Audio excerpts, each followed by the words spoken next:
Assalamualaikum warahmatullahi wabarakatuh. Dalam kesempatan ini kita akan mendiskusikan tentang penyelesaian persamaan secara numerik, yakni penyelesaian persamaan f dalam kurung x sama dengan 0, khususnya untuk mencari akar-akar persamaannya. Pada kesempatan ini kita akan membahas tentang metode pencarian akar persamaan dengan menggunakan metode yang pertama, yakni metode ini. Jadi nanti dalam pembahasan metode ini nanti ada dua metode yang akan kita bahas, mulai dasar maupun sampai ke komputasinya bagaimana, shortcutnya bagaimana, kelemahan dan kelebihannya bagaimana. Yang pertama yakni metode bisection. Logika dari metode bisection itu adalah demikian. Jika kita memiliki suatu fungsi f dalam kurung x sama dengan 0, maka akar-akar persamaannya dapat didekati dengan menggunakan sistem yang demikian ini. Yakni, jadi kalau misalkan kita memiliki suatu fungsi ini f dalam kurung x ini, fungsi ini memiliki solusi di mana solusinya itu pada interval a, b ini.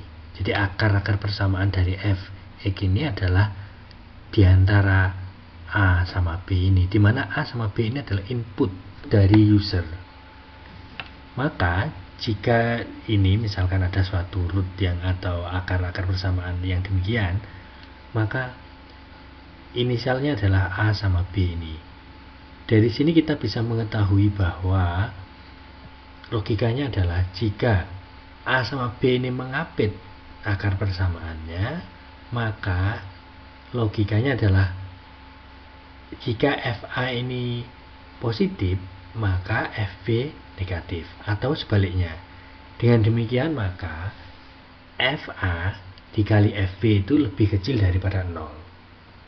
Ini logika dasarnya. Selanjutnya,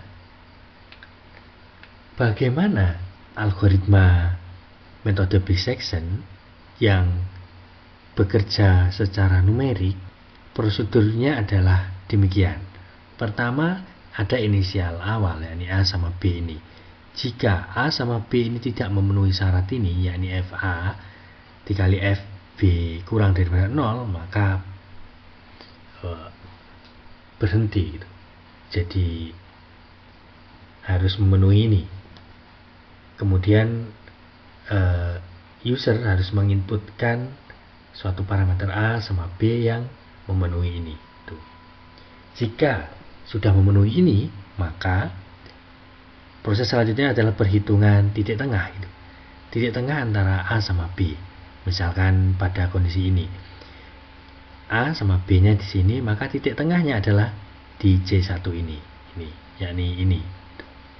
C1 ini maksudnya C pada iterasi 1. Selanjutnya, setelah perhitungan C, dihitung juga jika fa dikali fc ini kurang daripada 0, maka solusi akarnya itu di antara a dan c. Dengan demikian maka parameter b nya itu, parameter b yang input awal itu diganti oleh parameter c itu. Jika tidak memenuhi fa dikali fc kurang daripada 0, maka yang diganti adalah a nya itu, ya a diganti sama dengan c. Kemudian setelah itu kembali ke langkah pertama ini untuk menghitung parameter c, dan kemudian langkah 2 dan langkah 3 ini, dan seterusnya, yakni sampai iterasi-iterasi yang seterusnya itu. Kalau pada deskripsi dari gambar ini, yakni awalnya dihitung iterasi pertama, yakni C1 ini, maka C1 nya di sini. Karena C1 ini nilainya positif, maka yang diganti adalah a nya itu, a nya yang diganti. Terus kemudian a diganti C1, kemudian jadi ini ringnya. Terus kemudian lagi dihitung nilai tengahnya, itu adalah berada di C2 ini. Terus kemudian karena C2 ini bernilai negatif, maka yang diganti adalah b nya itu. Maka demikian, Maka di saat iterasi ketiga, perhitungan iterasi ketiga, C-nya itu sudah mendekati nilai dari akar persamaan yang secara eksak atau yang sebenarnya gitu. Pertanyaan selanjutnya adalah bagaimana cara kita menghentikan suatu proses iterasi. Proses iterasi berhenti saat dua hal tercapai. Pertama, jika iterasi maksimum yang diinginkan oleh user tercapai. Pertama itu. Atau jika telah mencapai konvergen. Yang mencapai konvergennya itu adalah parameter C-nya ini. Jika parameter C-nya itu antara iterasi ke K dan K plus 1 tidak ada perubahan, atau perubahannya sangat kecil. Misalkan iterasi ke 13 dan ke 12 itu tidak ada perubahan atau perubahannya sangat kecil, misalkan di bawah 10 pangkat min 6, di mana 10 pangkat min 6 ini adalah disebut sebagai toleransinya, maka proses iterasi dihentikan.